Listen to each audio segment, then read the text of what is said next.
आपने ठान ही लिया है कि 2026 में सक्सेस होना है, मुझको कुछ करके बनना है या करके दिखाना है लोगों को, तो आपके लिए ही है ये 2026।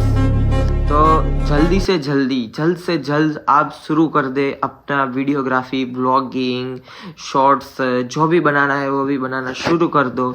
और आपको कोई के ऊपर ट्रस्ट करना नहीं है, आपको बस अपने आप पे ट्रस्ट करना है। और जो भी काम करना है, जो भी काम दिखाना है, आपको लोगों के तक पहुंचाना है, वो आप शुरू कर दो। डेली वीडियो अपलोड करना शुरू कर दो। और 1 साल बाद, मतलब 2027 में या 2028 में जब आप बिलियनर, मिलियनर बन जाओगे, तो लोगों आपसे पूछने आएंगे कि भाई ये तूने करा तो करा कैसे। मतलब लोगों के बारे में नहीं सोचना है, बस अपने बारे में सोचना है और कदम आगे से आगे, आगे से आगे बढ़ाते रहना है, ना कि पीछे हट करना है, ना कि गिव अप करना है।